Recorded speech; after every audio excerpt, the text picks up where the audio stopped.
This is Project 17 of Hacking with Swift. We're going to make a Fruit Ninja style game where slicing penguins is good and slicing bombs is bad. For more information and to find out why I dislike penguins so much, see the website hackingwithswift.com. There you'll find this video and all videos from the series in glorious high resolution quality. You can also buy the series as ebooks, downloadable today, starting from just $3 a shot. And these books give you far more technical information that really help guide your Swift mastery as you learn. You can also find me on Twitter. I am @2straws. If you have problems and I have time, get in touch. I'll do my best to help you. Okay, let's get going. Fire up Xcode and brace yourselves. I say brace yourselves because this project is hard. Not because there's lots of code, but it is long. We have to do quite a lot of work before we can see any meaningful, visible results. But that's okay because you'll learn about SKShapeNode, you'll learn about AVAudioPlayer, you'll write your own enums for the very first time, you'll create things with UIBezierPath, you'll use default parameters. There's tons to learn about Swift inside this game project, so brace yourself. It's going to be awesome, but there's quite a lot of coding required. Cool, let's do this. So choose Create a New Xcode Project. From the list, choose iOS Application Game, press Next, give it a name. I'll enter Project 17. Make sure device iPad is chosen, then click Next. I'll save to my desktop. Please deselect portrait and upside down orientation so it's locked to landscape. Then do the usual sprite kit cleaning job, by which I mean go to images and get rid of the spaceship that's by there by default. Go to gamescene.swift and delete the contents of the didMoveToView method and the touchesBegan method. Leave the actual stubs themselves there, but delete the contents. You should also download the files for this project from hackingwithswift.com. It does include some stuff for you, namely this helper file and some content, i.e. some background pictures and such, penguins, all sorts of things in there. So please download those files from the website and copy them both across. I'll do that now. Boom. Make sure copy if needed is chosen, create groups and press finish. Okay, we are all set to go. I do suggest, remember, working with the iPad 2 simulator, not the iPad Air or Retina simulators. 2 is the fastest by a long way. It'll make your life so much easier. Okay, let's go. We'll start with the usual stuff. You've done this before, at least twice now. This should be a cinch for you. We're going to add a background picture. So we'll say let background equals SKShapeNode, image named slice background.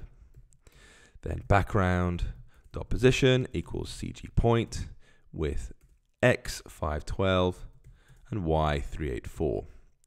For blend mode, we want the usual dot replace for faster drawing, and then add child background. That is all old news, easy peasy. This time we're going to go ahead and modify the gravity inside the physics world. This is just to make it slightly slower, a bit more sort of like they're on the moon perhaps, so things don't fall quite so quickly. So we'll say physics world dot gravity equals CG vector. This defines a difference in X and difference in Y, which is great for things like gravity or wind. So we'll say dx 0 and dy -6. The default obviously is 9, -9, sorry. So things fall down. That's Earth's gravity. And we're also going to adjust for the first time the physics world speed. Now this is a value which affects the way physics are calculated, where a speed of 1 means normal physics. A speed of 0.85 means slightly slower physics. So things jump up slower and fall down slower. So gravity's lower and speed is lower. But we will, or at least can do, modify the speed over time. So things happen faster, which makes the game harder naturally. We're also going to go ahead and insert a few dummy functions just to make things a bit cleaner. Methods, sorry. So we'll use, we'll use create score, we'll use create lives, and we'll use create slices. We're going to fill those in just a minute. So this means change the default gravity. If you go to, if you highlight gravity and then press this question mark item here, it tells you -9.8 is the default Earth gravity. So things are slightly slower for us, which is fine. We're knocking back the speed slightly as well, which is fine. Make them all move a bit slower. and we call these three as yet unwritten methods. These things don't do anything surprising. You've done this code before, but I'm now putting it into separate methods to make it a bit easier to read. So you can go ahead and write func create score, and this is going to use a game score label. So let's go ahead and add a label up here along with a property to match it. So we'll do, let's have a look, we'll do var game score label, score label, and it needs to be an SKLabel node exclamation mark, and then var score is an integer, default 0, and we'll do did set score label dot text equals score, capital S, score, string interpolation, score. This is all old code. How tedious, eh? You know this already. Then in create score, we'll create the actual thing. We'll say game score, score label, game score label equals SKLabel node. Font named, choose a font, any font, I don't mind. Let's choose, I don't know, how about Chalk Duster? Love it. You know, you can very easily just go to Chrome and then go to iosfonts.com when you are actually online. You know, that does help a great deal. And you will see the list of iOS fonts that are built into iOS. Look at all these fonts. Look at all these. You can use all these as standard. Tons of options there. iosfonts.com. Very, very helpful. Of course, you'll choose Chalk Duster because you love it so much. There he is. Lovely. Let's get that off again so you aren't plagued by Facebook warnings. So that's create score. So we create the label node. Then we're going to go ahead and add the default text. So I keep calling it game score. Score label dot text equals score 0. Then score label dot alignment. So horizontal alignment mode equals dot left. So it sticks to the left of the screen. Then score label dot font size. Font size equals 48. Add that to the scene. Score label. Brilliant. So that creates a score. For lives, we'll do something a bit different. We have a graphic over here which lets us show lives before and after, and it's called slice life. There's the bigger version, or sharper version perhaps. And when it's gone, it just fills in red like that. So the default is you've got a live. When it's gone, it's like that. To make that work, we need to make an array called lives images that will store these things, and I'll explain why shortly.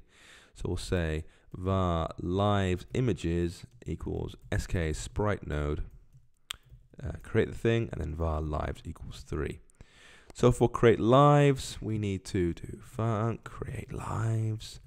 There'll be 3 lives by default, so we'll do for I in 0 dot less than 3. Remember, dot less than is the half open range operator, which means that it will count from 0 to 2. It skips the top number. What we're going to do is we're going to say let sprite node equals SKShapeNode image named slice life, like that. Then we'll position it across the screen in the top right corner so it kind of goes life, life, life. So we'll do sprite node dot position equals CG point, with X being as it needs to be a CG float, remember, so to do a bit of conversion here.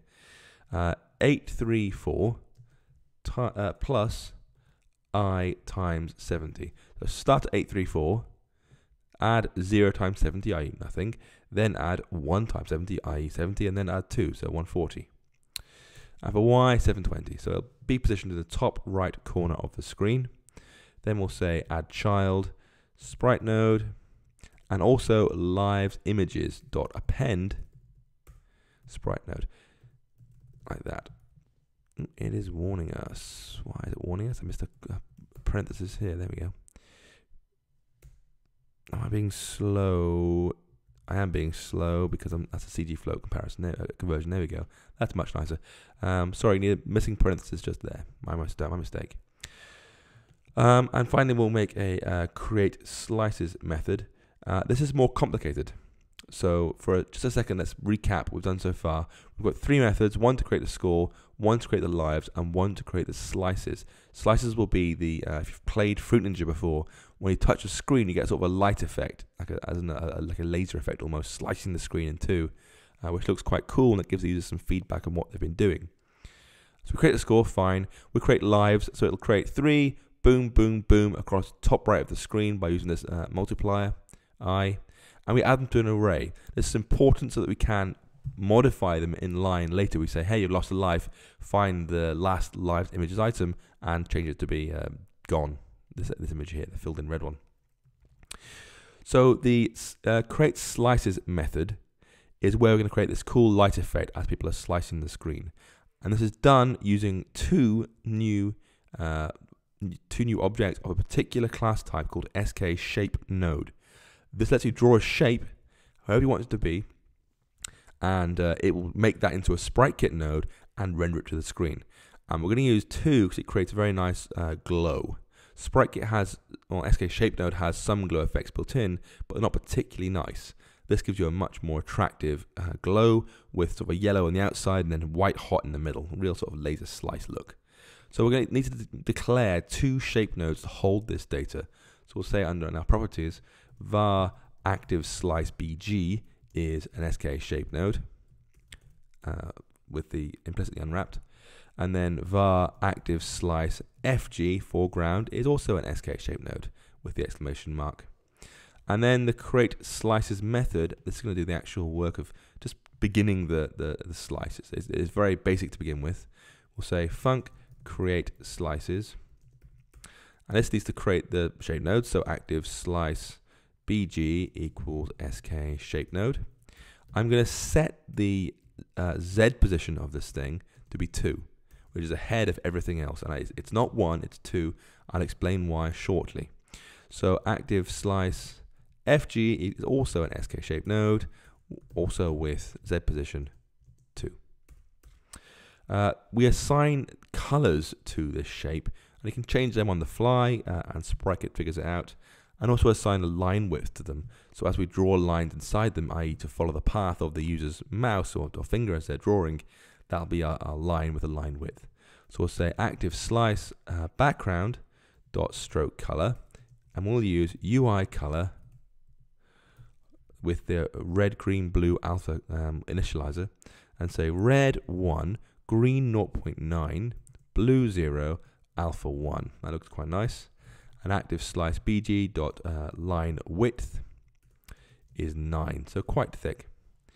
And for the foreground, we're going to say stroke color equals UI color dot white color with active slice fg dot line width equals 5. So this is a thick yellow line. This is a thinner white line. Finally, we will add them both. We add the background one first, so it appears behind the foreground one. So we'll say, add child active slice bg, and then add child active slice foreground, like that. So that creates our 2 default slices and then adds them all to the screen. Now, the Z position 2, this is important because you want the game to be fair. And there are basically the things we've thrown up from the bottom. You'll see a penguin thrown up, a penguin thrown up, another penguin thrown up, a bomb thrown up, a bomb and a penguin thrown up, 3 bombs and 3 penguins thrown up, who knows. All different things thrown up, and players have to try and slice them. We want to make sure the slice picture appears at the very top, so you can always see what they're slicing on the screen. Hence, Z position 2, top of our screen. The higher number that is here, the later it's drawn, so it appears above everything else. Z position 1 will be used by bombs. So the penguins will have Z position 0 just on the screen. 1 will be used for bombs, and then 2 for slices. And this is why it's about being fair, because if bombs and penguins were on the same Z position, then what will happen is it's possible that the penguin overlaps the bomb and you can't see the bomb. So if it's thrown just right, there could be a bomb lurking there that you wouldn't see because it's hiding behind a penguin, and you go, aha, die, penguin, and you slice it and you lose the game, which would suck, let's face it. So top of the Z position is the slices, then it's bombs, then it's penguins, then everything else basically. So to make this whole slice thing work, we need to keep an array of the user's swipe points so we can draw a shape resembling the slicing. So we need to make 5 new methods to make this thing work. It's quite confusing. They are, firstly, touches began, which we have already in place, but empty. Then we have touches moved, touches ended, touches cancelled, and redraw active slice. Now, we've already seen touches began. That's old news. That's when the user starts touching the screen. But there are other ones too, and they all work in roughly the same way. Touches moved when a touch that was already down has moved on the screen. Touches ended and touches cancelled are similar things. Ended is called when the user releases their finger, and of course the touch is finished, do something.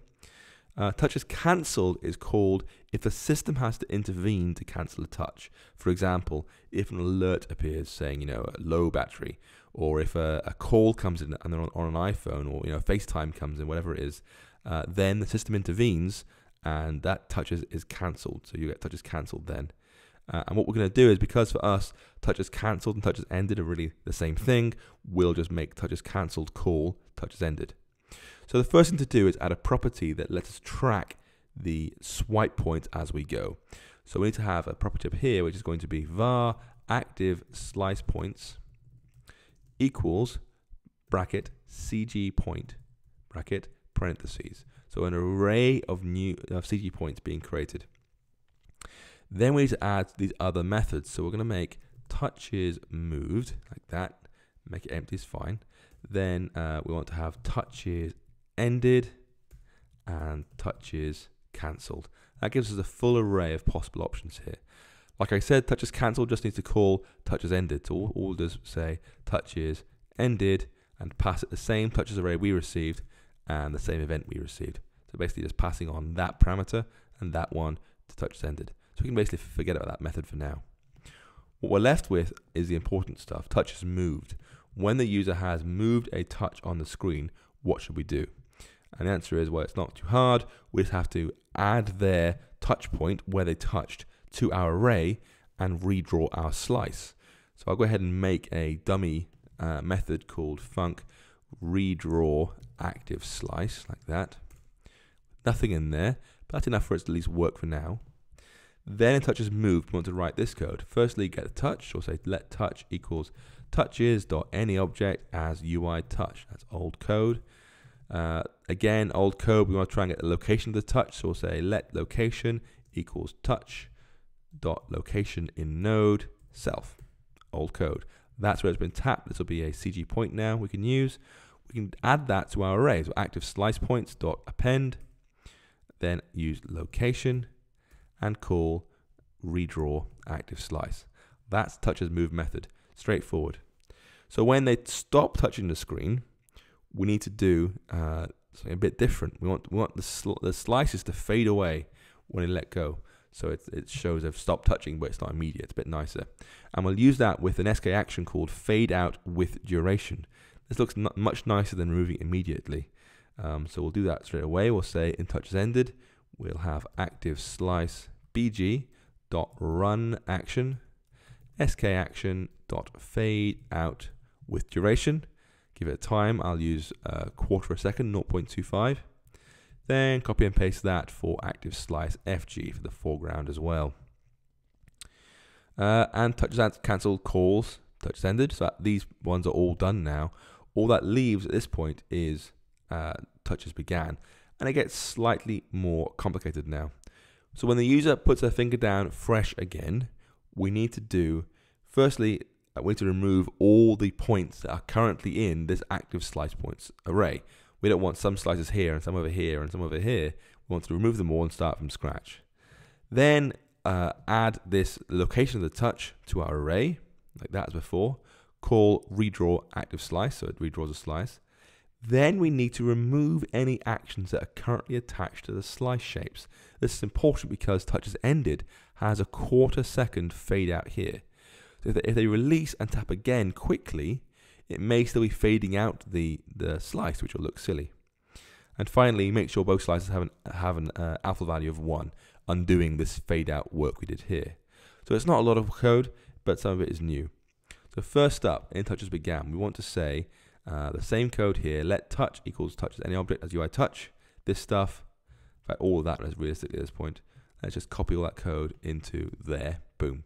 So find out where it's touched, find out where that is in the screen, add it to our array, and redraw the slice images. Easy enough so far. Then we're going to remove all actions. So whatever is executing right now, get rid of it for both FG and BG. And finally, give them both full-on alpha equals 1. So they're fully visible, like that. Boom.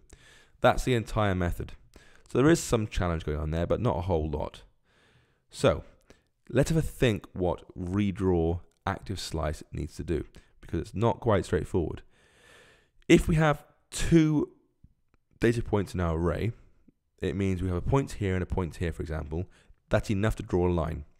If we have 0 or 1 data points for our array, it's not enough to draw a line, and it needs to be left out, basically. The players need to use more stroking until we can actually see anything in there. So we need to have an immediate get out clause saying, if we have less than 2 things in our array, clear the shape and get out. If we have more than 12 points in our array, on the other hand, this is too many. It'll look, it can be scribbling all over the screen, right? So we'll remove old ones until we're down to 12. And I'll give you a very, very simple way of doing that. And then what happens is it finds the oldest slice point that remains and starts drawing a line from there. And it will draw a line from there to the next one, to the next one, to the next one, to the next one as needed until it hits the last one, adding drawing points along the way. And finally, it will use that to update the slice shape paths so they're drawn using the correct designs, i.e. line width and color. So to make this work, you need to know that our 2 slice pictures, these shape nodes here, both have a path property which describes the shape we want to draw.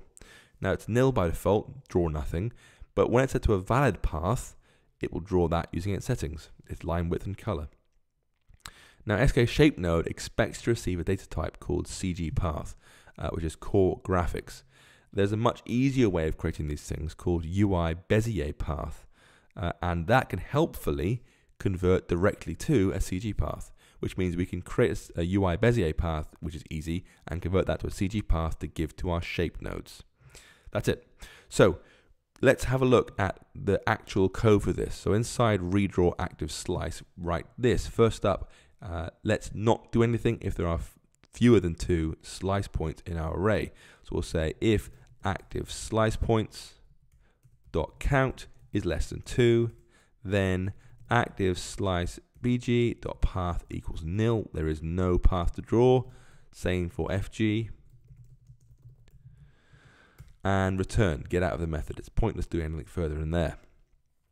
Secondly, a very simple loop, which I haven't seen before actually, a new type of loop to you, which will remove more slice points than are necessary. So it removes very old slice points. So we'll say while active slice points dot count is greater than 12, active slice points dot remove at index 0.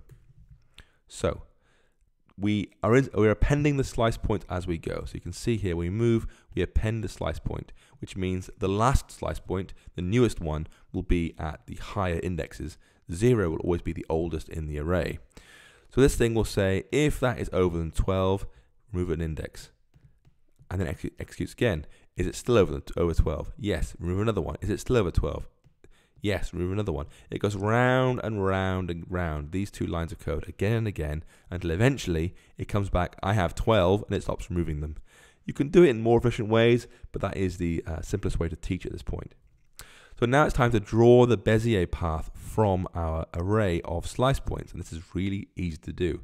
First up, we say var path equals UIBezierPath, and then we want to say path move to point active slice points 0. So move to the oldest point in our array. And then we want to count through from 1, i.e. the second point in our array, up to as many as they need to in the array, which would be 12. Add a line to that point, and to that point, and to that point, and to that point. So we can say for var equals 1, for var I equals 1, sorry, I is less than active slice points dot count plus I, like that. And we just say path dot add line to point active slice points I. So I think this is another new type of loop. This one creates a temporary variable called I, gives it the value of 1, then adds 1 to it each time the loop goes around, and the loop will end when I is equal to active slice points dot count. So it will count from 1 up to 12, drawing these lines to the point each time. Last, we have to convert this UIBezierPath to a CGPath and assign that back to our active slice points. So we'll say active slice bg.path equals path.cgpath, and active slice fg.path equals path.cgpath, like that. So if you want to see what we've made so far, we actually have something quite nice. I think you'll be impressed, at least so far. Let's see if that builds. It does. Perfect. And press run. Make sure you have iPad 2, by the way. And it's launching the landscape. Perfect. There's our background, and we can slice around. Look at that. There's our golden sort of slice effect going on. Runs beautifully fast. And we let go. Do you see that? It just fades away. And it automatically crops it, so there's no more than 12 in there at a time. That's our loop we just put into the redraw active slice method. Fantastic. I just love doing that. Great fun.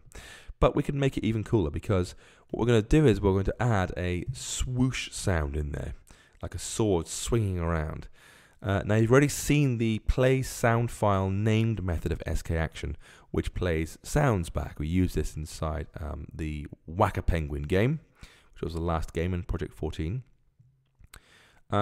But we're going to use it a little differently here.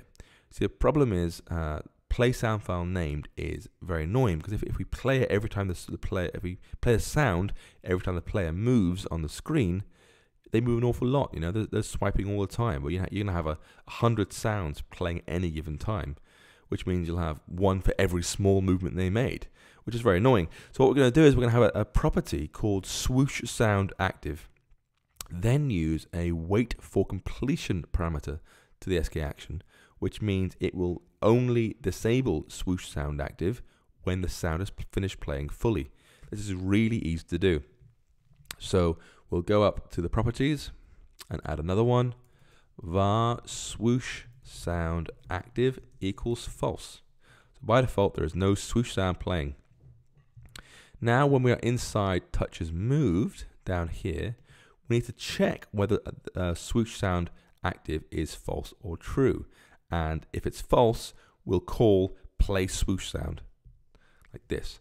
So we'll have if not swoosh sound active, play swoosh sound, like that. Remember, this exclamation mark has two important meanings here. Firstly, it has the implicitly unwrapped optional definition, which is like this kind of thing.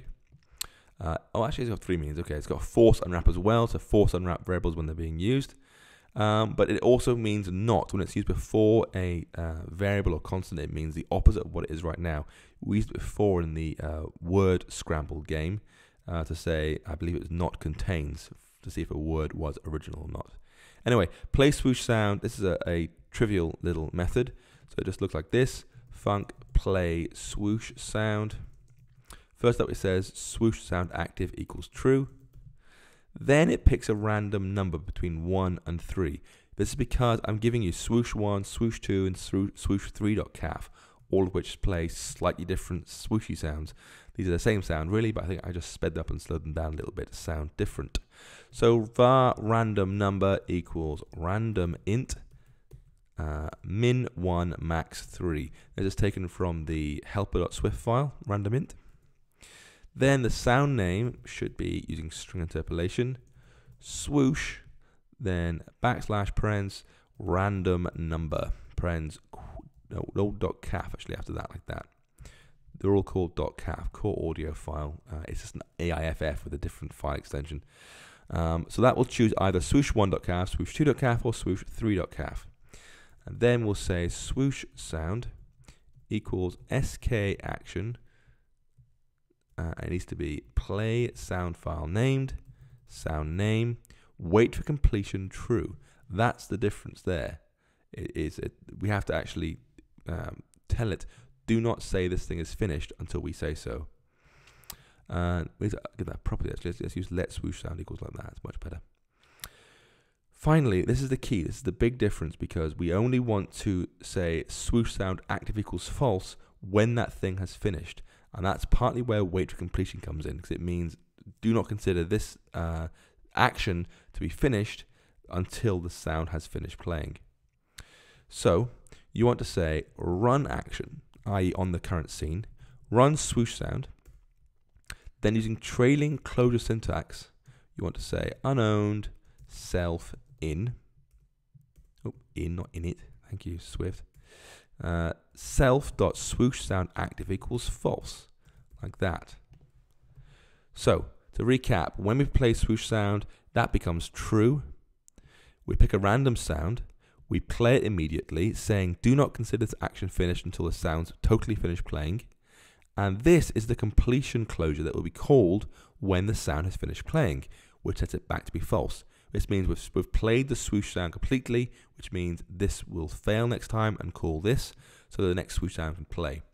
I'll try and play it now. You may not be able to hear this in my speakers, but you might hear it in yours.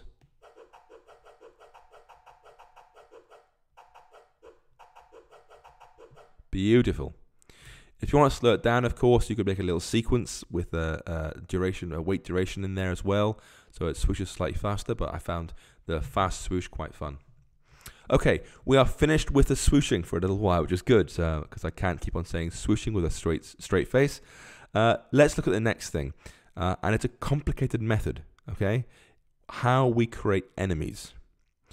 Now, this is responsible for launching either a penguin or a bomb into the air for the player to swipe. That's all it does, but it's going to take quite a lot of code because it requires quite a lot of functionality in order to work.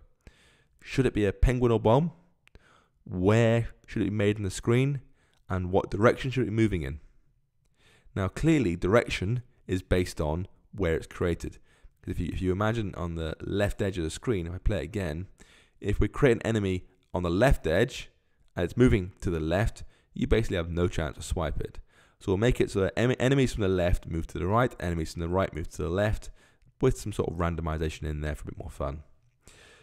An additional complexity is that in the early stages of the game, we need to make it easy for players, have a nice smooth learning curve. What that means is we have to force the particular types of things to be created to begin with, so the player kind of learns. If the first thing they see is a bomb, it's the first time playing, of course they'll swipe it and they'll lose straight away. That would suck. So we'll make it nice and easy to get started with the game. So what we're going to do is we're going to create a custom enum, create our own enum for the very first time. And this will say whether we want to force a bomb or not. And it has three options: never force a bomb, always force a bomb, or default. Do whatever should be done by default. So above your class definition, so after import sprite kit, please write enum force bomb, open brace, then case never, comma, always, comma, default, and then end the brace, like that. That's just done it for me. So we can now go ahead and use those values immediately and start filling in our method, because we need that to decide when we're creating an enemy, should it definitely be a bomb or should it not be a bomb? Again, to help give the players a chance to move up bit by bit as they go. So it's time to start looking at create enemy. And I'm going to do it in sort of three passes to make your life easier to understand. The code required to create bombs, the code required to position enemies and give them physics, of course, and the code required to do everything else. Now, your code will probably not run until all three parts are done, so don't worry too much. I would say we do need to track enemies that are currently on the screen, so please add this array as a property of your class. It's called active enemies. So we'll put it, well, here's fine, really. Var active enemies equals bracket SKShapeNode, bracket parentheses, like that. So the basics of the create enemy method. So make some space beneath redraw active slice and say func create enemy. This needs to decide, should I force a bomb or not? So we'll say force bomb, colon, force bomb. And what I'm going to do is I'll say equals dot default, like that. This is new. Now, newish. We used it briefly in project 1, but didn't really go into much detail. It means if we do not specify this parameter, force bomb, assume it is default, which makes everyone's life so much easier. So to begin with, we need to create a sprite node to hold our enemies. We'll say var enemy equals SKShapeNode without any type in it just yet. var enemy type equals random int min 0 max 6. This lets us decide fairly if it's a bomb or not later on. Ideally, I think we'll do it where 0 is a bomb, otherwise everything else is a penguin. However, if force bomb has been set to never, do not force a bomb right now, then enemy type will be 1, i.e. not a bomb. Alternatively, if force bomb is always, then enemy type will be 0, definitely a bomb no matter what happens. So this makes a random thing, bomb being 0 and everything else being 1, 2, 6. If we say definitely not a bomb, then it doesn't matter what this was, we force it to be 1, i.e. not a bomb. And if it's always bomb, make it 0, i.e. definitely a bomb. So if enemy type is 0, then bomb code goes here. Come back to that shortly. Else, this is a normal enemy. So we're going to say enemy equals SKShapeNode image named penguin. That is a cute little chappy. Where is he? Oh, don't kill him. Die. So penguin, then run action, SKAction.play sound file named. I've got a sound for you called launch.caf up here. It makes another sort of swooshy sound which we use when things are launched. So launch.caf, wait for completion false, we don't care when it finishes. And enemy.name equals enemies, we know he's a bad guy, ready to die. That it is whinging just slightly. I probably missed off one too many brackets. Let's find out why you're whinging. Oh, it's whinging all over the place. Image named is penguin. Let's make that nil perhaps. Yeah, that's it. That's all it is. Don't worry about it. It's fine. It'll be fine in a second. Let's just make him sure he's fine. Yeah, it doesn't like the fact we're not fully initializing the sprite node just yet. Like I said, your code won't compile for a little while. It's okay. Anyway, that creates the enemy, which is a general penguin. Then beneath we'll add the code to position, and then add that thing to our scene, and add it to also our enemies array like that. Easy enough. So it's got a default parameter, which is just do the right thing. It then picks whether it's a bomb or not and creates this code if it is an enemy. Otherwise, it does some bomb code here. So that is the position code. The creation code. Missing bomb code and missing position code. The position code is tricksy, but you should know, I think, all of it already. I think pretty much all of it you've seen already. Yeah, I think all of it. Maybe, okay. One tiny new thing that I can think of is that we'll be using angular velocity. You'll see that in just a second. So where it says position code goes here, let's put in the positioning code. So we'll say let random position equals CG point with X being random int of min 64 max 960 and Y being minus 128, so below the bottom of the screen. Then we'll position our enemy there, so enemy.position equals random position. So angular velocity is how much something should spin on the screen, so spinning like that, or the other way of course. So I'll say let random angular velocity equals CG float, of course, random caster thing, because it likes CG floats. Random int min minus 6 max 6. So how fast something should spin. And we're actually going to halve that so you can get sort of 0.5s and stuff in there as well. It looks a bit nicer. Then we're going to give it a random x velocity based on its position. So we're going to say var random x velocity equals 0 and have a few if statements. So we'll say if random position.x is less than 256, i.e. it's towards the left quarter of the screen. We'll do random x velocity equals random int min 8 max 15. So moving to the right. Else if random position .x is less than 512, so still less half of the screen. Random x velocity equals random int, or random int even, random int, there we go, min 3, max 5. So it's moving to the across, but not too fast. Else if random position dot x is less than 768, so it's in the middle to right quarter of the screen, we'll use random x velocity equals minus random int min 3 max 5. Else if, or just else really, everything else at this point, quite frankly, random x velocity equals minus random int, and we're using 8 and 15, like that.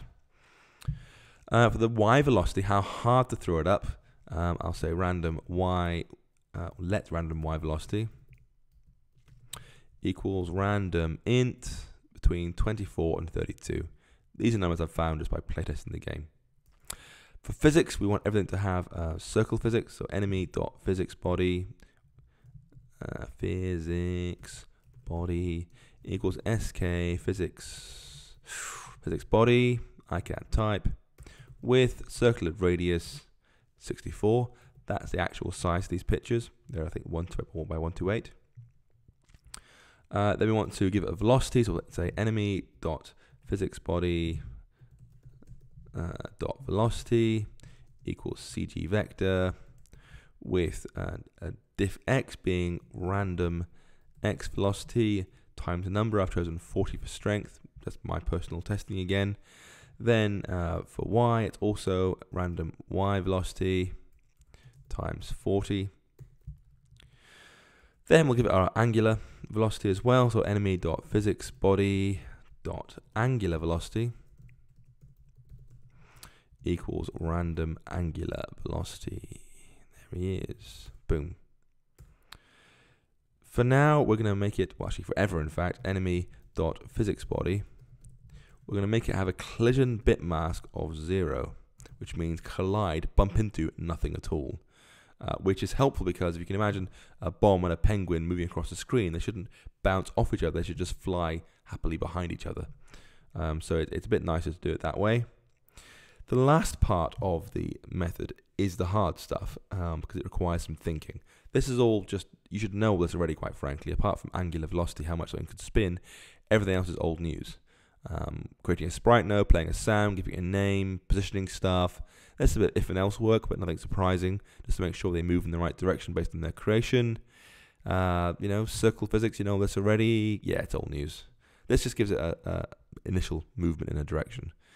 Well, that will obviously change over time because of the physics kicking in, but that just gives it a nudge in the first direction. So the reason we've left out the bomb code until now, that the last bit, is because it is difficult. It needs to do a few different things.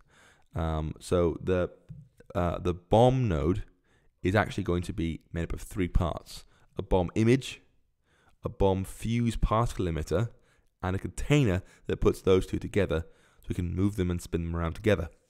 Now, the reason for this is because tapping on a bomb is a fatal move. You know, slicing a bomb in 2, you die immediately.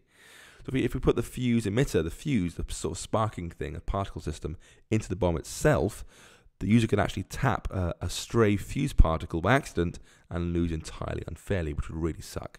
So it will make sure that the bomb image and the fuse are separate nodes, both inside the same container node.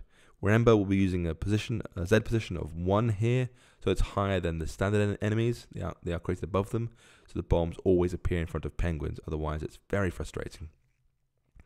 There's one other complexity here, which is that we need to play a fuse sound, sort of a hissing, you know, this thing is burning fuse sound. Now, you've already seen that SKAction is a really simple way to play sounds, so we could use that to play the fuse sound.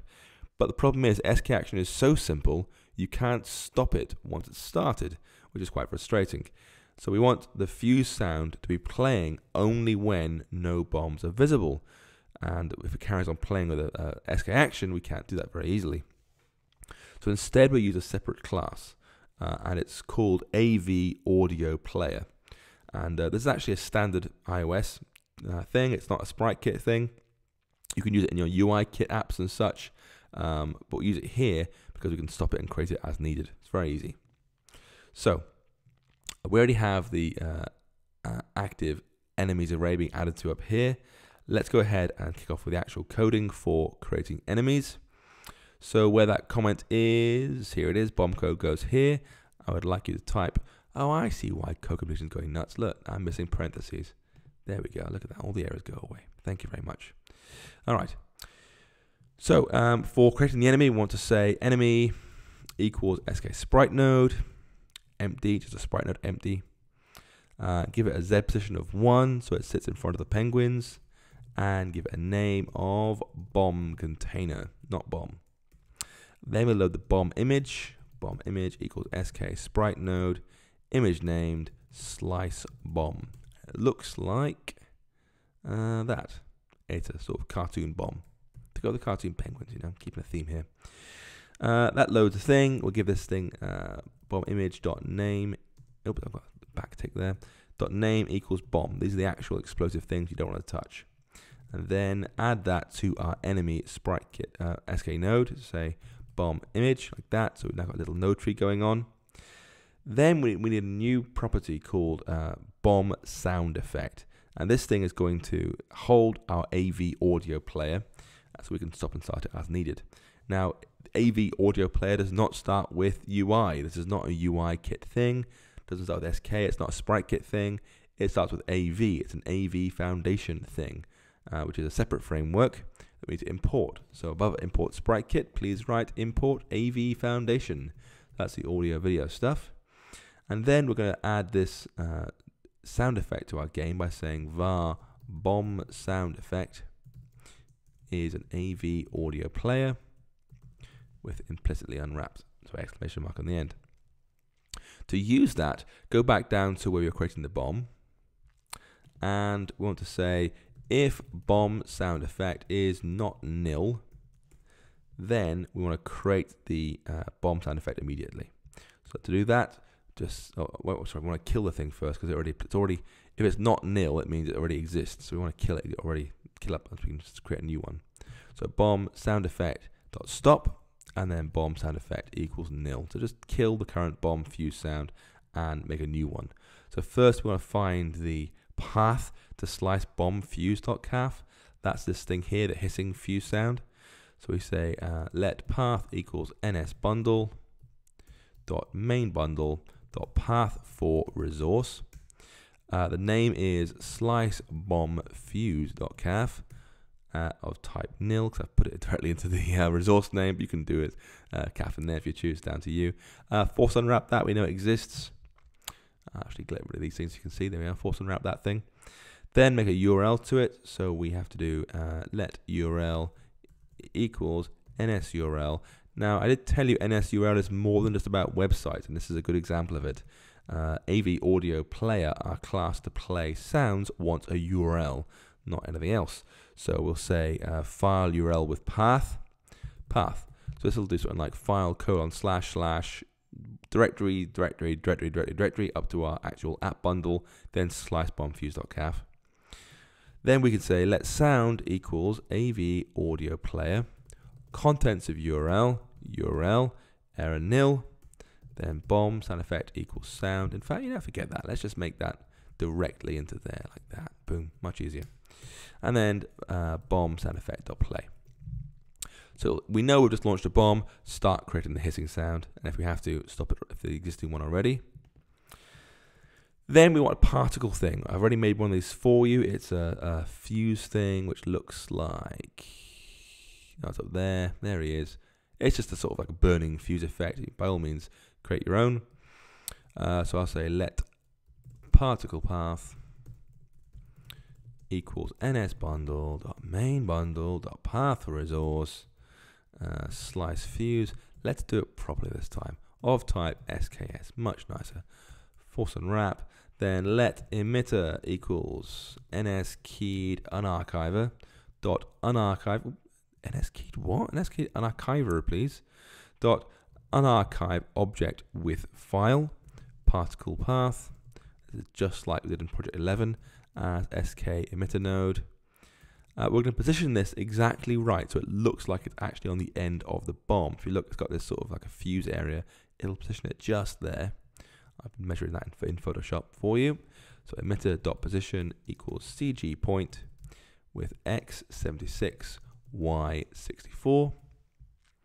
Then add that, enemy.add emitter. So that means the enemy node, this thing, ends up containing the bomb image and the bomb fuse thing going on as well. So it contains all of it ultimately. Finally, all we have to do is add that enemy container to our scene, which is done down in here. There we go, add child enemy. So the rest of it's done for us. All this done is about configuring it as a more complicated node than just a single bomb on the screen. Okay, that's pretty much done. In fact, you can try it now. There is one small bug in there that you can either fix now or fix when you finally spot it. But if you fix it now, it's a bit easier because at least your brain's thinking of bombs. And the problem is that we're never stopping the bomb fuse sound. We stop it here if a new bomb is created, but never when it has to stop, i.e. the bomb's gone off the screen. And to do that, we're going to use the update method, which is something we haven't touched on before. It's there by default. It's been there since the very first SpriteKit project in number 11. And we haven't just touched it yet because we don't usually need it. It's called every frame before anything's drawn. So you've got a chance to move things, adjust things, correct things, set things yourself before your game is drawn.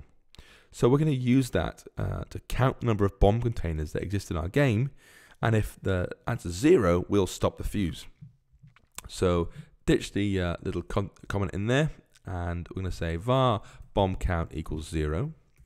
Then for node in active enemies, so loop through all the enemies that are currently on the screen.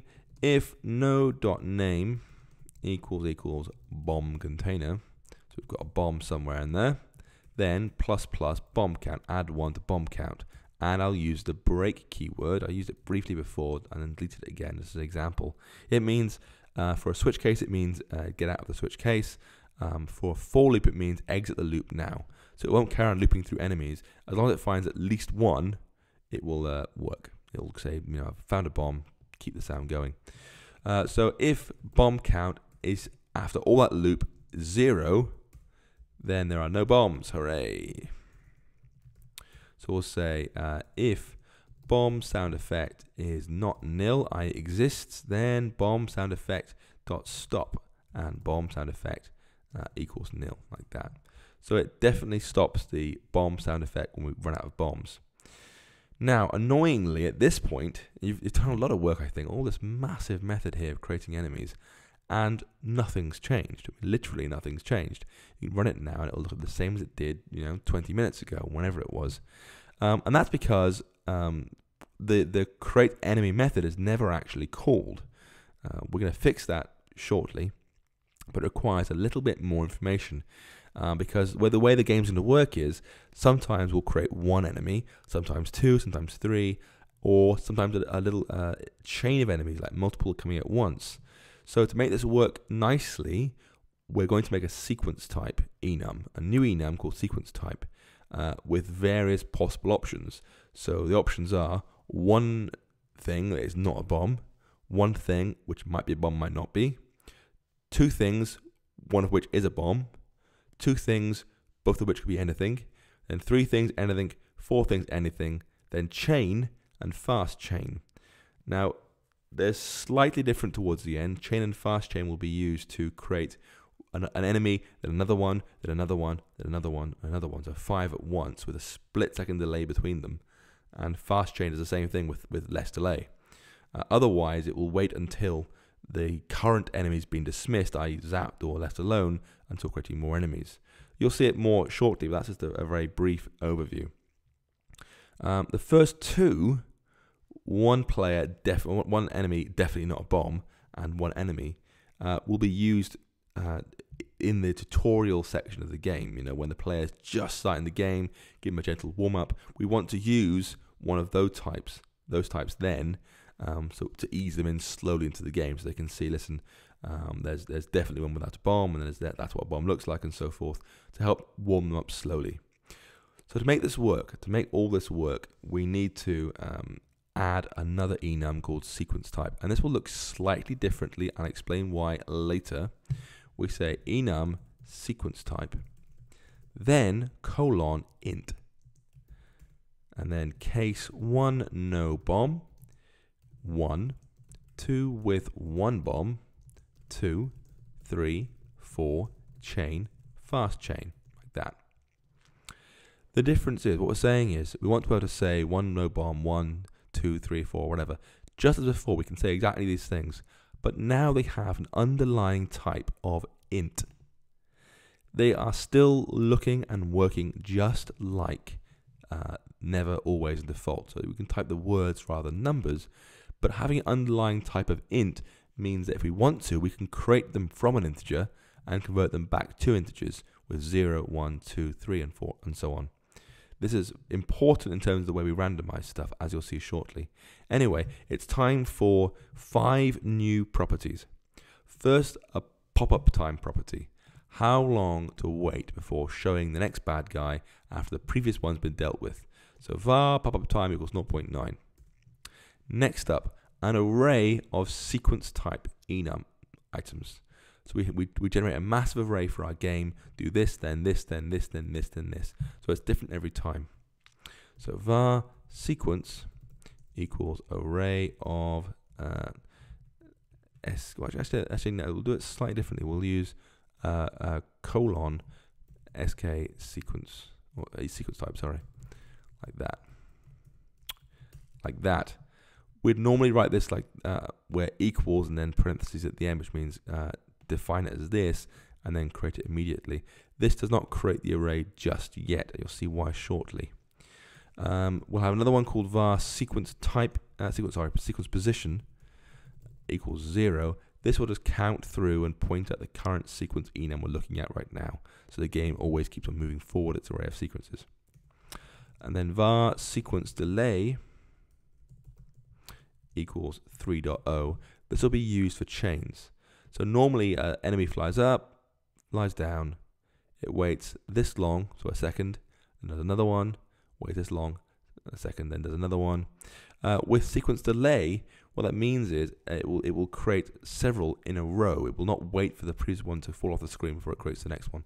These are the chains. You'll see it shortly. And then we want to say var next sequence queued equals true. So let's break these down. Pop-up time, how long to wait between the last enemy being destroyed and a new one being created, fine. Sequence will hold our full game sequence. All the things that will happen in the game is pre-planned ahead of time. Position, where we are right now in the game, into this array. The sequence delay points at the position of the time between each fire in a chain. And finally, we have next sequence queued. This is used so we know when all enemies right now are destroyed and we're ready to create more. So we trigger this pop-up time count. So all this will become clear in just a few minutes because we're going to start coding it out and you'll realize how they're being used. We're going to make a new method called toss enemies. And this is the bit that's going to actually launch the enemies into the air. It's going to call this create enemy method, this one here. It'll call it as many times as it needs to make the game work correctly. And it will also decrease pop-up time and chain delay. So the game gets harder as they play. We're also going to use the speed of our physics world that we set originally to be, what was it, up here, 0.85. This will get faster slowly as well. So the physics actually start responding more quickly over time. So the things will jump faster and fall faster each time we toss an enemy up. So let's have a look at the basic source code and you'll see how it works. I'm going to put this before create enemy just for logical flow in my head. So func toss enemies. First up, decrease pop-up time. So we'll say pop-up time start equals 0.991. Then chain delay, sequence delay, I called it. Sequence delay, start equals 0.99, like that. So everything gets a bit faster every time we do something. And we'll do physics world.speed, start equals 1.02. 1.02, there we go. So that makes the speed get faster and faster as the game happens. Next up, we're going to read our sequence array at our current sequence position to find out the enum we're using. So we'll say let sequence type equals sequence position, like that. And now comes the challenging bit, how to make sure we create enemy in the right way each time. So let's look at our options, and we use switch case for this. So we'll say switch sequence type, like that. The first one was it one no bomb, which means create an enemy, which is definitely not a bomb. So we'll say create enemy force bomb dot never. This will be the first thing the player sees. Not a bomb. Just try swiping, get your hand around the idea of the game. Note that Swift's warning us because this thing is not exhaustive yet. We haven't covered all possible enum values. We will do shortly. So case 1, bit of spacing there. Case 1. This will do create enemy with no parameters, which means default will kick in there. So it could be a bomb, could not be a bomb. Then we have case, all right, there's a full stop missing there. Case 2 with 1 bomb. This will have 1 with never, like that, and 1 with always. So they'll see 1 penguin, 1 bomb, and they'll start to realize the difficulty of the game is, of course, not to touch the bomb. Then case.2. This just needs to create enemy twice, so create enemy, then create enemy. Could be a bomb, could not be a bomb, who knows. Case 3 is the same, just with 3 create enemies, like that. Case 4, you should be able to write yourself, because it is just 4 create enemies, like that. Boom. Now comes the first one, which is a chain. So we'll do case.chain. This needs to immediately create an enemy. Good. Create enemy. Fine. It then needs to use the run after delay method to create more enemies over a period of time.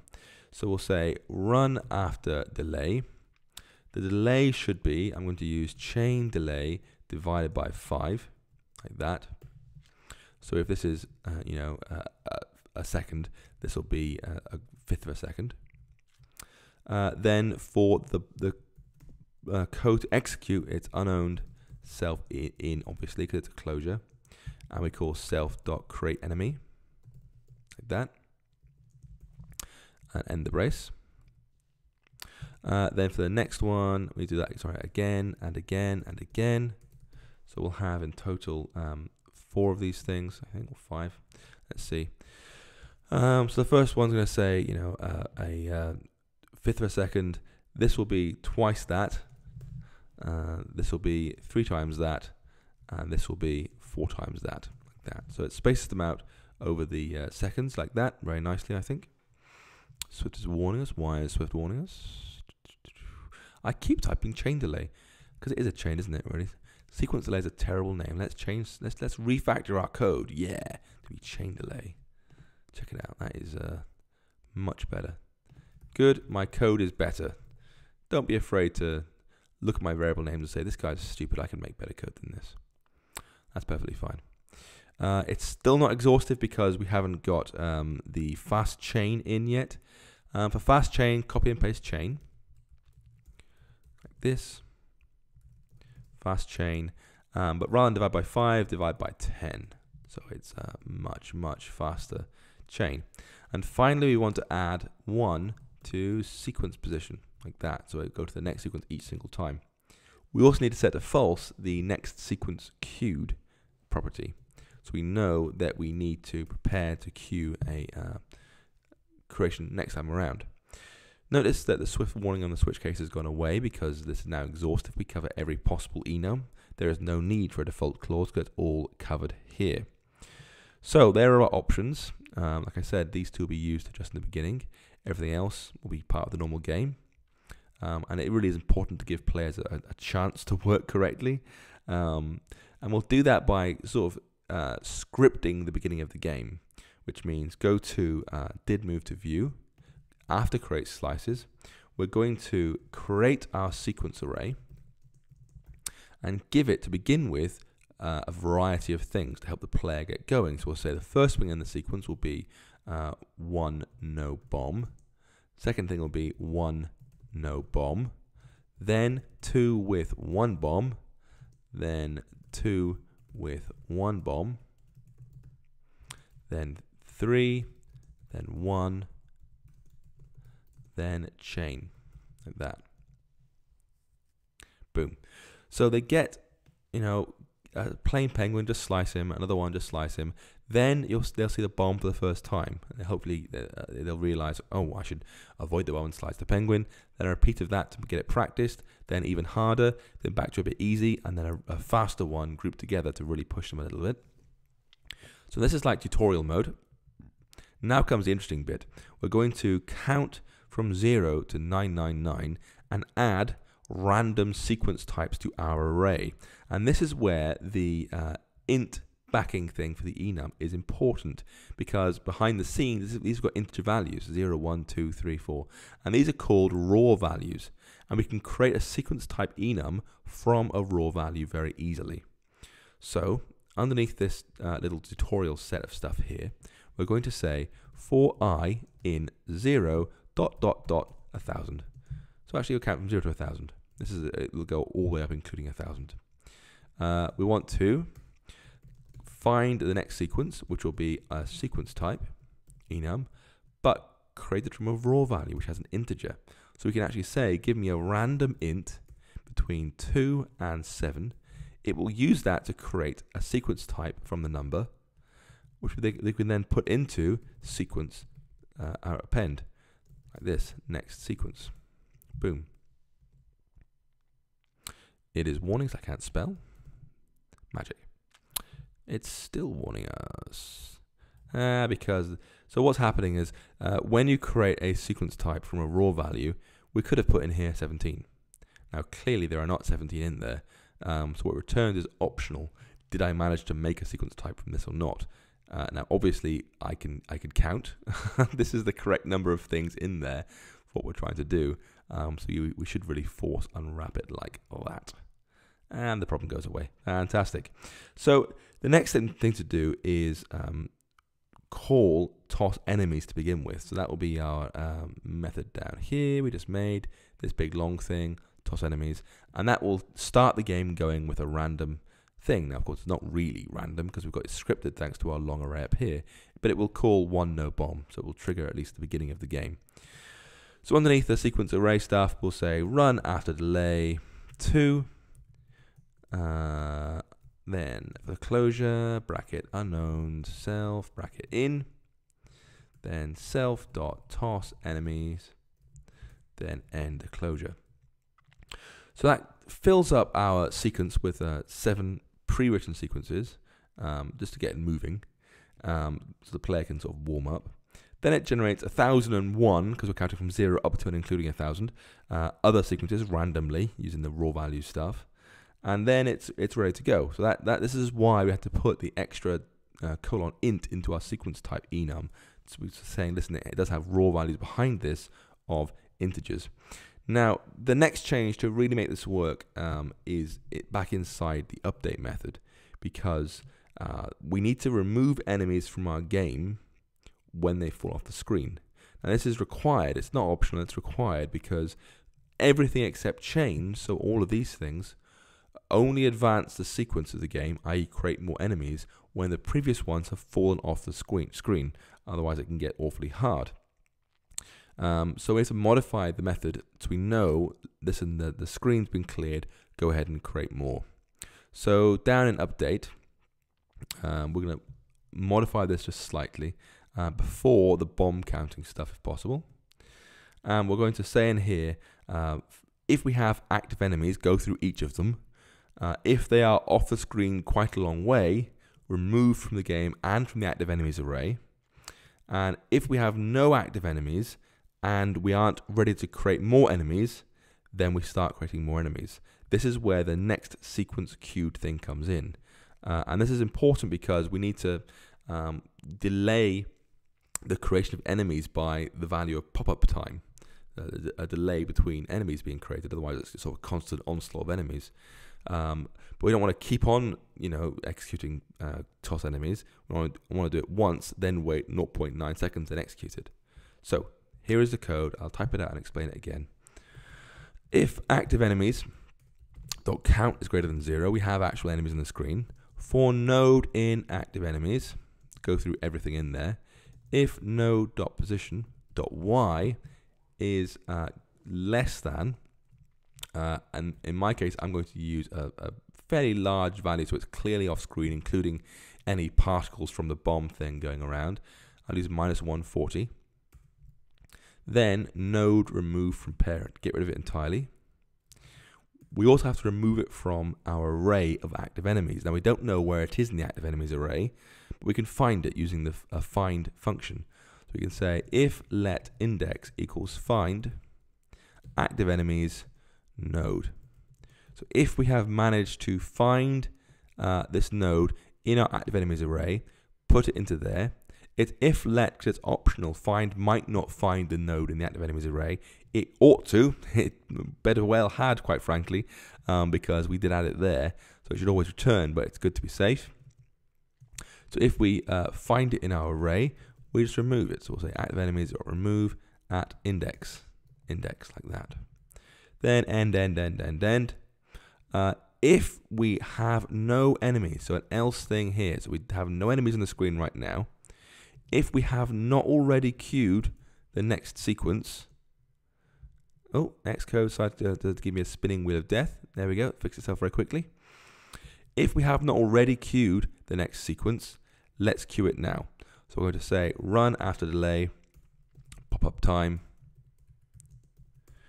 self.toss enemies. Of course, we unknown self in, and then mark ourselves as having queued the next sequence. So next sequence queued equals true. So to recap, this is important to have this next sequence queued boolean in there, because we have to delay tossing more enemies by about a second to begin with. But if without that in there, what would happen is it would say, do we have enemies? No, create them now, but we'll create them after a second.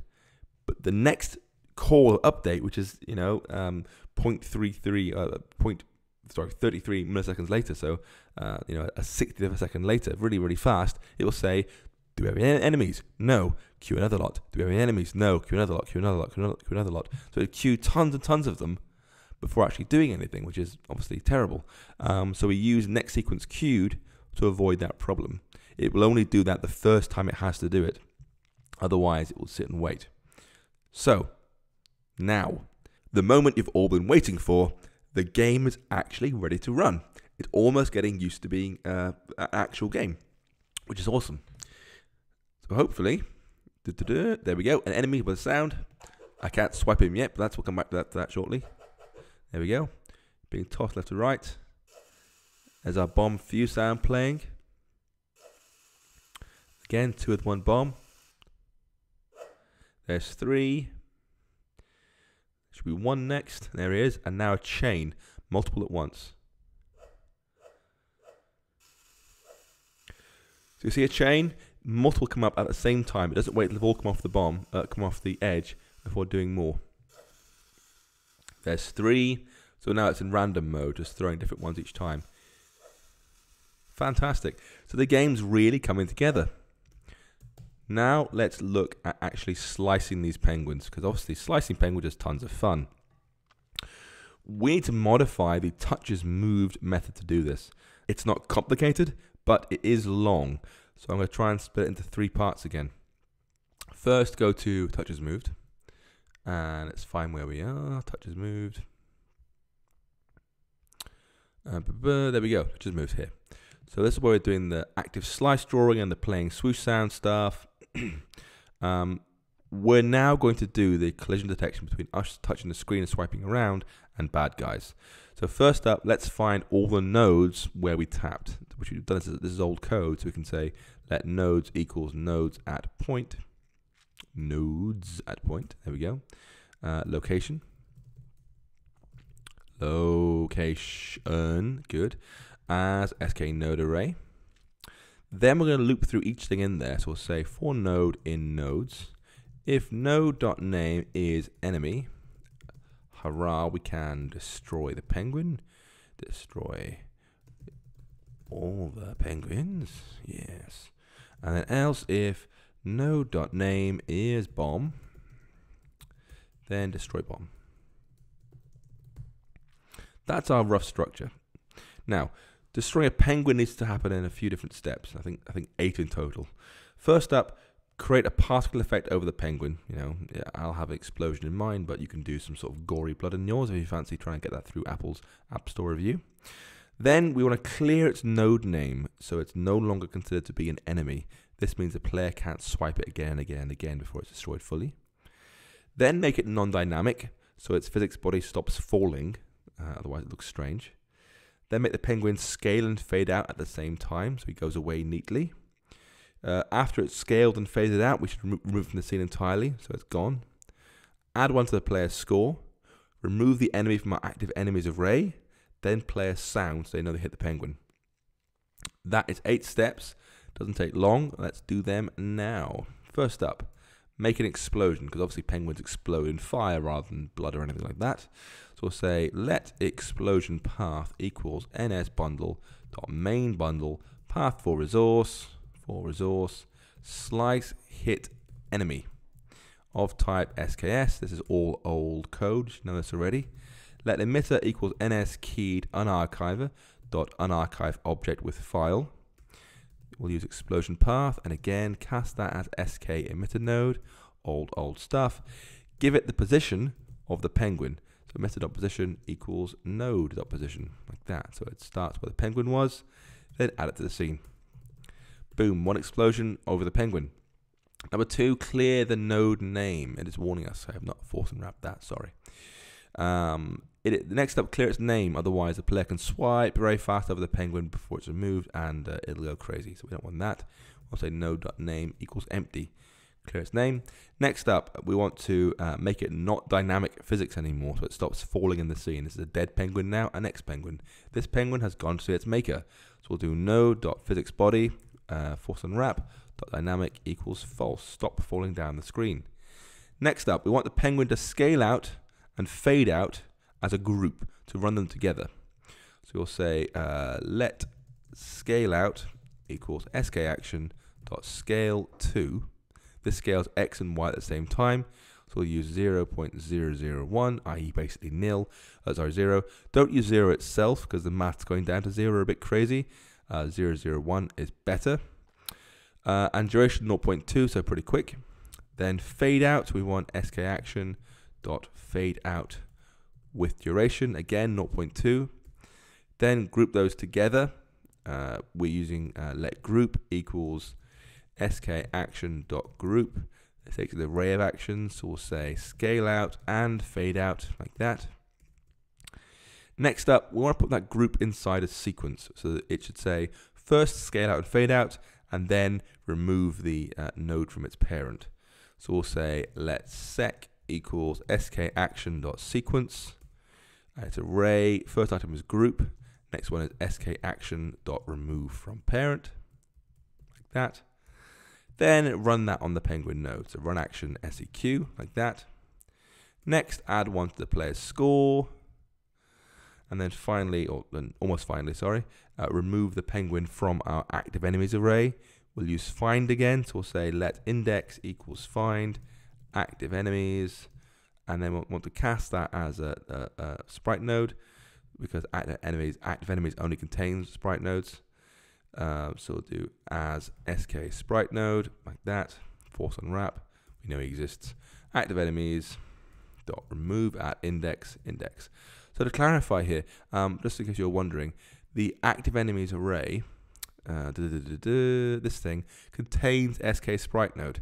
So if we try to search that for an SK node, it wouldn't know what to do because it only contains SKShapeNode. Now we know the penguin happens to be an SKShapeNode, so we cast it to be an SKShapeNode and use that to search the active enemies array. We cannot, by the way, if you're wondering, cast the nodes at point thing to be an SKShapeNode because it might contain emitter nodes or label nodes if they swipe over the score thing, so we don't want to do that. You'll be very, very careful. So that removes the penguin from our active enemies array. And then finally, we want to make the death gurgle of the penguin as he dies.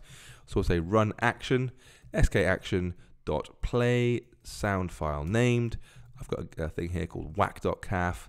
and then don't wait for completion. That is it. That is the complete set of, two parentheses of course, that's the complete set of code required to get rid of the penguin. You've seen now both ways of putting together sprite kit actions. One is group, one is sequence. So sequence does A, then B, then C, then D in an order. It doesn't let you jump ahead. It won't do A, then B while A is still executing. Group does them both at the same time. So the penguin will scale out and fade out at the same time in group. And then when that's finished fully, it will remove it from its parent. So grouping and sequencing are very, very helpful. So next up, bombs. If a player swipes a bomb by accident, the game just ends. It needs to be just, you've lost, whoops, gone, game over. So it's pretty much the same code as destroy a penguin, except there are a few quirks. Firstly, remember the node called bomb is the bomb image, which is inside the bomb container. So like last time with the wax slots and the crop nodes and the penguins there, we have to use the node's parent when looking at the position of stuff. Whenever we're changing the physics body, removing the node from the scene and such, we have to use the node's parent for that. I'm going to have a different particle effect when you hit bombs, which are a much bigger sort of fiery thing. And when it ends, I'll call a method called endGame, which doesn't do very much, but we'll make it do something in a second here. So, destroy bomb. First up, the particle system stuff again. So let explosion path equals nsbundle.u. I'll copy and pasting this if you're smart.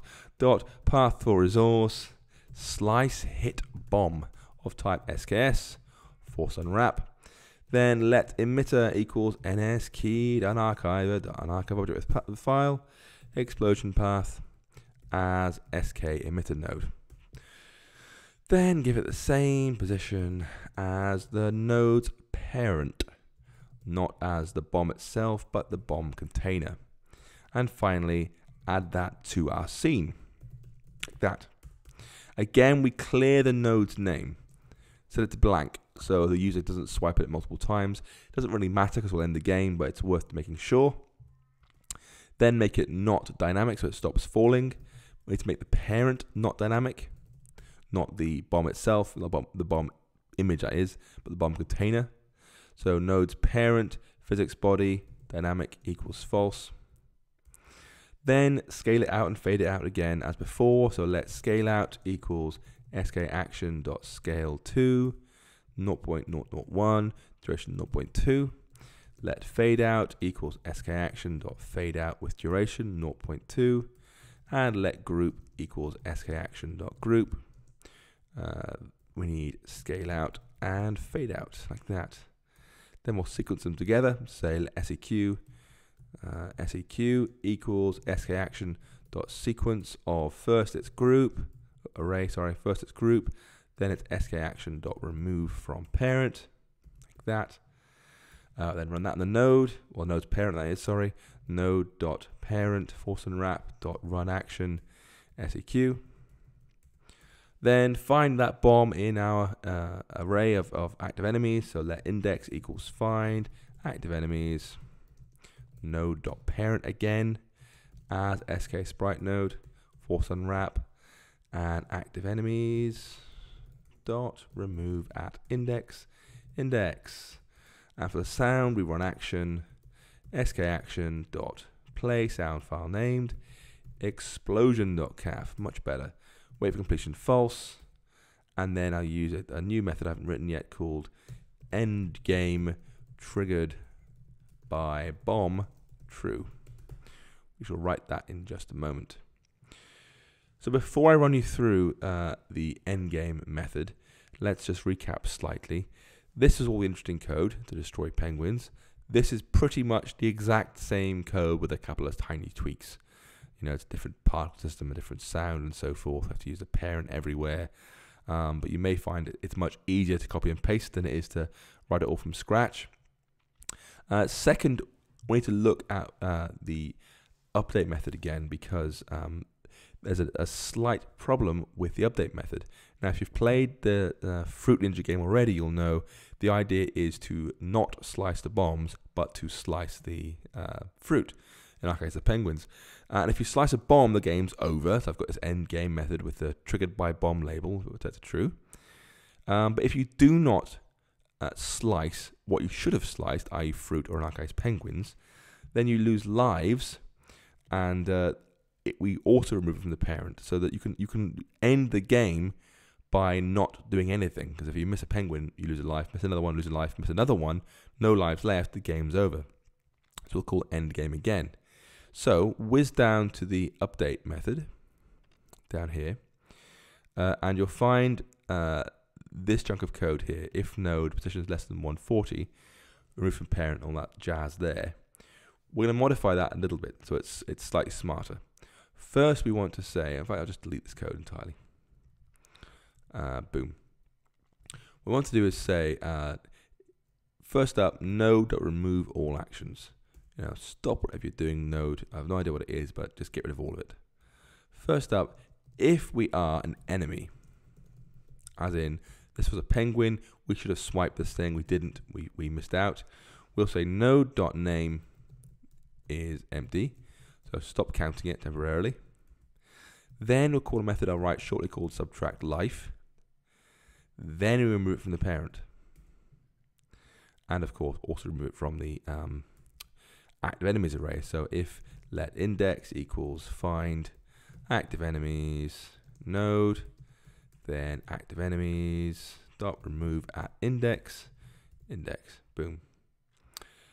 Then we have this thing, if it's a bomb container, not just a normal enemy, else if node.name equals bomb container, then clear its name, remove it from the parent, and also remove it from the active enemies array, like that.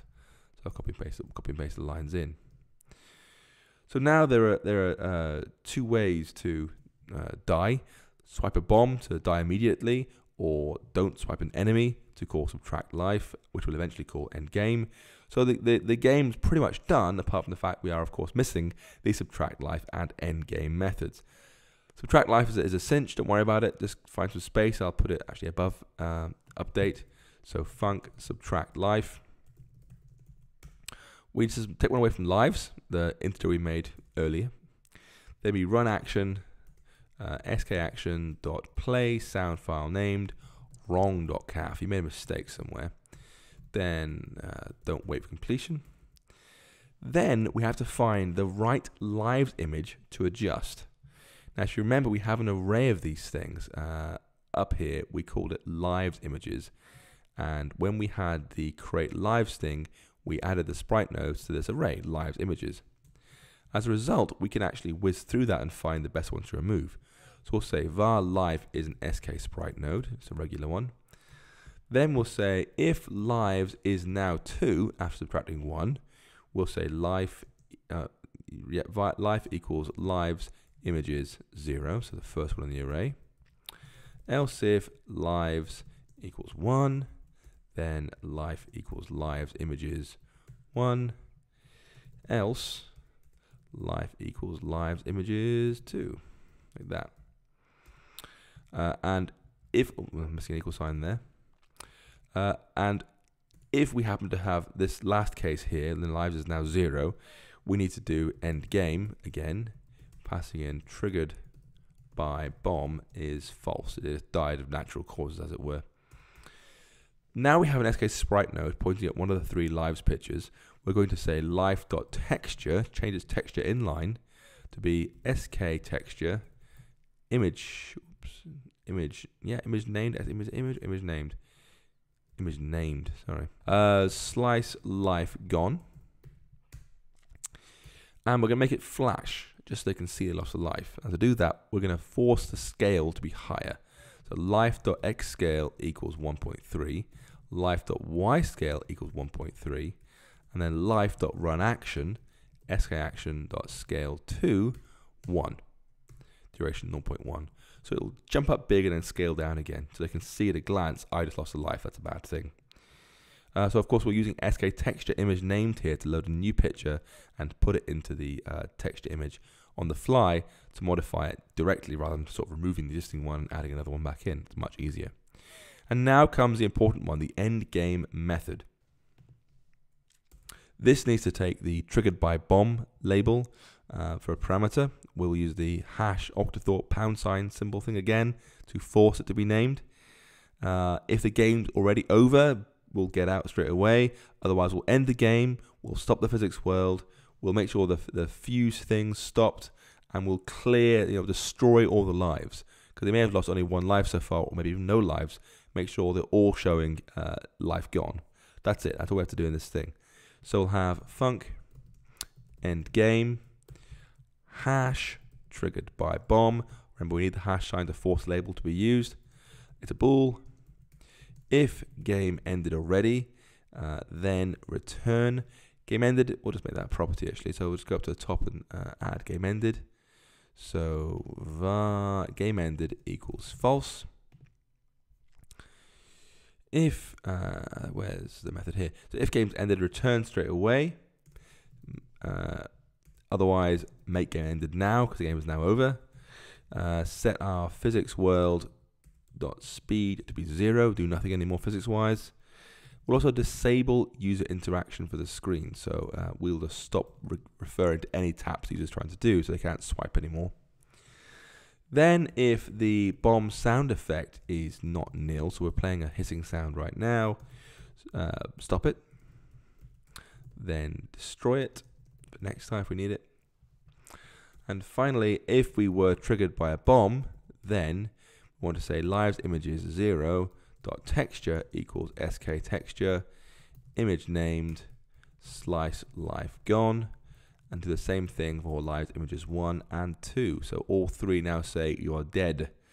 So if the game hasn't ended already, the game stops everything but moving. It kills a bomb fizzing sound. It shows all three lives images to be the same life gone graphic, and it uses the game ended property to know when it's ended or not. Now it's possible, of course, that if the game is finished, some actions can still be taking place. We don't want that to happen, so what we'll make sure we do is, if the game has ended, we will actually stop executing code inside touches moved, just to make absolutely sure that the player's got no control at this point. So scroll up till you find touches moved.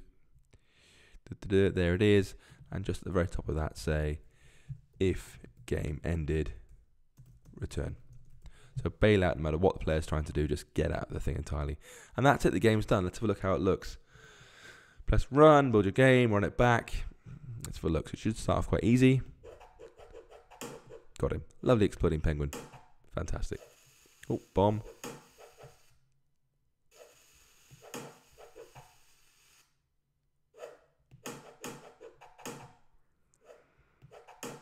Here's a chain now. A penguin, penguin, penguin, penguin, penguin. I'll miss some now, so we lose hopefully just one life. There we go, one life lost. You see it flash? I hit a bomb. All three die. Everything stops moving. I can't tap anymore. The game is over. So it worked really well. That all the code worked as planned, which is just fantastic. So you've finished now 2 hard projects back to back, which is amazing. Well done for having so much patience. I realize this is quite a hard game, but you've done really, really well. And it was hard not only because you learned a fair amount, but also because it required several fairly long steps before you got any sort of payoff. You know, I really like personally to do a little bit of code, play it, do a little bit of code, play it, to really iterate very quickly. But I hope you can look back on this and say, well, it was worth it. It looks fantastic. And you learned all about the new SKShapeNode, AVAudioPlayer, UIBezierPath for doing lines and stuff. We made custom enums, went over default method parameters again, and more. So I think this game has really helped, again, push you further to being a more experienced Swift developer. And that ends the project. For more information, see the website, hackingwithswift.com. You can buy this video in glorious penguin exploding high resolution. And you can also buy the book, which goes into more detail on everything covered for just $3. Your support in buying these things does help me make more videos like this one, so please do check them out.